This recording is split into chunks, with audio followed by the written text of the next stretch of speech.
everybody, and welcome back to another episode of The Points of Articulation. My name's Dave, and today is day 7 of the 12 Days of Trekmas. If you're just joining me, each day from now until Christmas, I will be reviewing a Hallmark Star Trek Ornament. So if you like Star Trek, stick with me this holiday season. So today we're looking at the Romulan Warbird, a huge fan favorite. Now, the Romulan Warbird does actually have a class name, and a lot of fans mispronounce it, including myself, so I'm going to give it my best shot. So this is the D-Daradex class, and it was first seen in Star Trek The Next Generation in the episode The Neutral Zone. Now, I'm a huge fan of the Romulans, I think their ships are awesome, and this particular ornament was released in 1995 for roughly $24.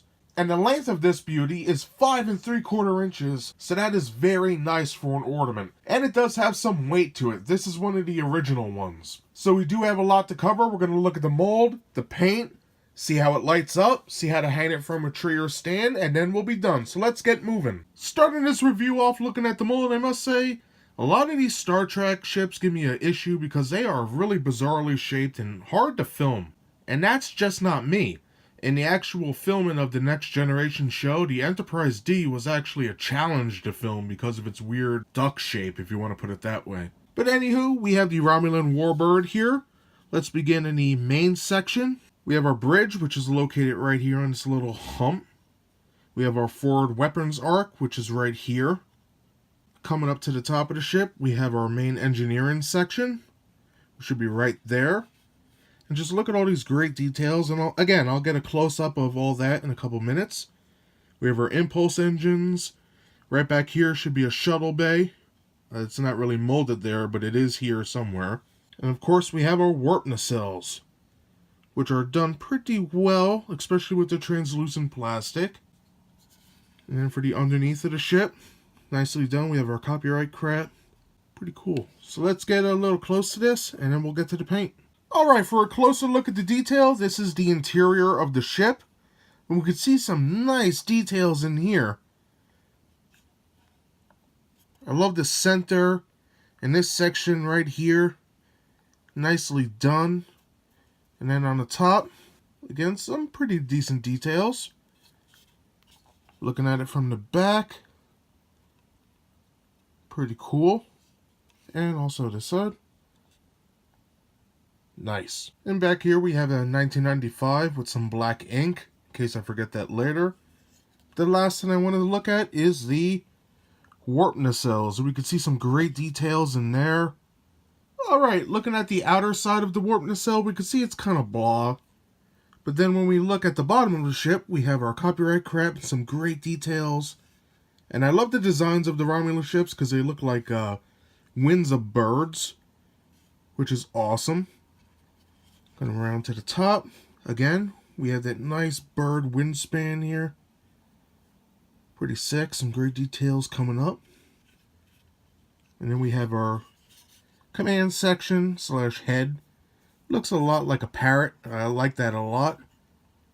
Some nice details in here, especially on the bottom. Pretty cool. So that does it for the detail. So let's take a look at the paint.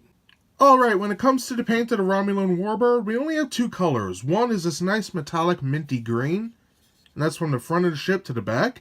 Even the bottom and the interiors. The only other color we have is this nice black Romulan Star Empire symbol right there. So let's get a nice close-up of that. And here is a close-up of that little symbol. It is pretty good for what it is. And that basically does it for the paint. So now let's plug this bad boy in, look at the lights, and then see how to hang it from a stand or tree. Alright, plugging in the Romulan Warbird, all I can say is, I wish it had more lights, but damn, these lights are good. Just look at the warp nacelle here. We have 2 different types of green because of the translucent plastic and where the lights are placed. But the whole nacelle is lit up. And that goes for both sides.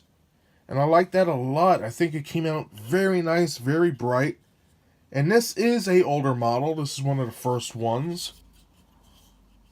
And I think they did a decent job with that. So that does it for the lights.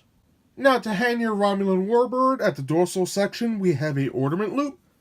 Take your hook, put it on like so, and you're good to go. So that does it for day 7 of the 12 Days of Trekmas. Today we looked at the Hallmark Romulan Warbird, released in 1995, for roughly $24. Now, I am a huge fan of Romulan ships. I always love the Romulan Warbirds. I like how they look like birds of prey. So what's good about this ship? First of all, the details are pretty good. Now, it's not exactly accurate to how it is in the show, but for the time period with the technology, with the wiring and lights, it is pretty good. Now, the paint is also nice. The thing about their Romulan ships is they're just one color.